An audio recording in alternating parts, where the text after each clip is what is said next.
As part of activities lined up to mark the second anniversary of the 8th Assembly of the Delta State House of Assembly, the legislature has organized a press conference in Asaba to give account of its stewardship. The Delta State Speaker of the Assembly, Right Honorable Emomotimi Gowo, in his speech revealed that the Assembly received 16 bills, 6 petitions, and 72 motions, performed excellently well in lawmaking as 6 bills were assented to in the period under review, representation of their constituents and oversight function on the executive arm of the Delta State government to ensure it delivers on its programs, policies and projects of governance. According to him, the Assembly visited project sites, interrogated budget performance and held public hearings to promote transparency, accountability and inclusive governance, sequel to close contact with constituents and presenting their concerns to the House to ensure their voices are heard and their needs addressed. The Speaker gave insight into several laws assented to by the Delta State Governor Sheriff Oboduwori that is impacting on education, healthcare, infrastructure, environment, youth empowerment, amongst others. In the second session, the 8th Assembly has demonstrated uncommon diligence and unity of purpose in the discharge of our legislative duties. We have received, considered, and passed a number of impactful bills and motions that directly touch the lives of Deltans. These are critical bills passed into laws to promote education, healthcare, youth empowerment, infrastructural development, environmental protection, security, and economic development. Out of the 16 bills, 7 were passed by the House, and 6 of them were assented to by His Excellency the Governor, while 1 is being prepared for the assent of the Governor. The remaining 8 are undergoing consideration by the House. However, 9 bills that were received by the House in the first session scaled third reading and passed, and were also assented to by the Governor in the period under review.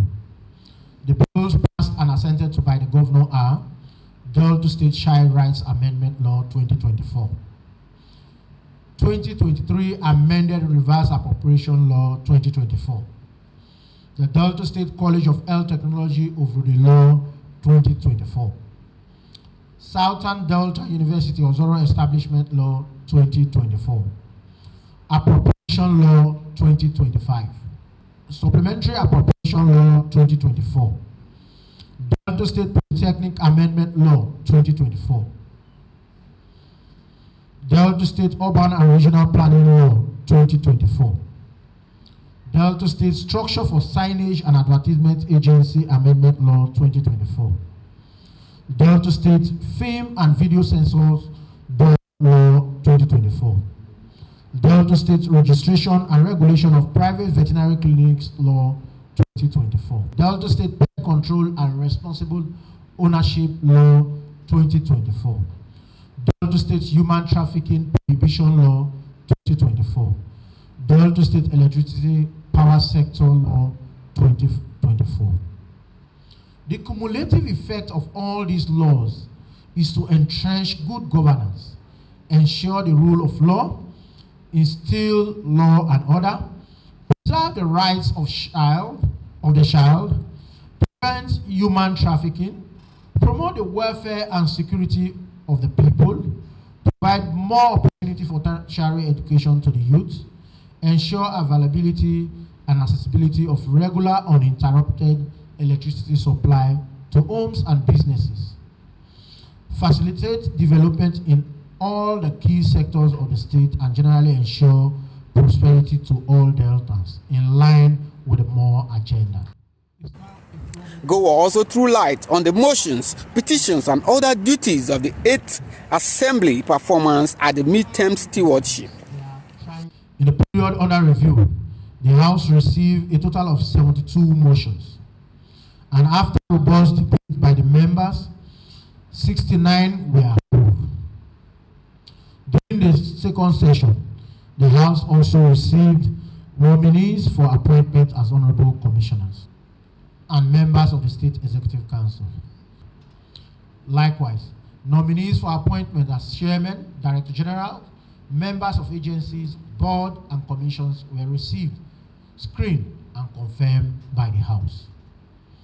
In order to strengthen the administration of the 25 local government councils in the state, the House also received for screening nominees for appointment as secretaries to the local government councils.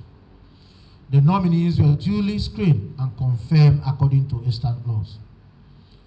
Furthermore, the House under this period also received 6 petitions from some of our constituents on issues relating to seniority in appointment of head of personnel management in Isoko North, illegal dismissal from the services of Delta State University, Abraka, alleged illicit printing and sales of Delta State Local Government Council motorized emblem, alleged unjust termination of appointment and removal of name from the payroll of Hospital Management Board, alleged stoppage of salary and removal of name from the payroll of the Delta State Government by the Office of the Accountant General, and alleged trespass on cooperative landed properties in Ashala, Igbozo.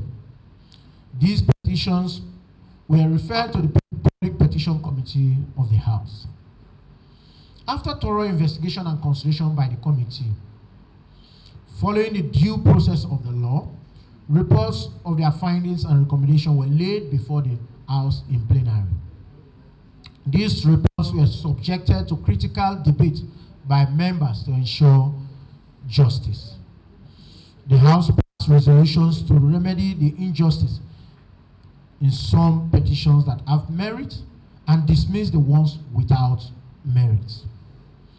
Gentlemen of the press, I want to reiterate that the primary purpose of government is to provide and guarantee peace, security, and welfare of the people. In the area of peace as it concerns the recent INEC ward delineation in Warri Federal Constituency, he appealed to all to remain calm and allow the federal agencies handling the matter to do their job. Delineation of ward is part of the democratic process and therefore should not be a source of conflict among brothers and sisters. The said delineation was ordered by the Supreme Court. To everyone in Warri Federal Constituency, I urge restraint, dialogue, and maturity in the issues of ward delineation. The matter is already being handled by relevant federal government agencies. Let us give peace a chance. Surely, peace is not weakness, it is strength guided by wisdom. Whether you are Ijo, Ishekiri, or Uro, our unity remains our strength. Beyond lawmaking, the 8th Assembly has remained steadfast in performing its oversight function by ensuring that the executive arm of government deliver on its programs, policies, and projects. We have visited project sites, interrogated budget performance, and held public hearings to promote transparency, accountability, and inclusive governance. Again, in our representative role, we have maintained close contact with constituents, bringing their concerns to the floor of the House and ensuring that their voices are heard and their needs addressed. Charles Kosipri reports that the Assembly also have a novelty football match with the State Executive Council on the 21st and a Thanksgiving service on the 22nd of June as part of activities to celebrate the achievements of the 8th Delta State Assembly since its inauguration on 13th June 2023.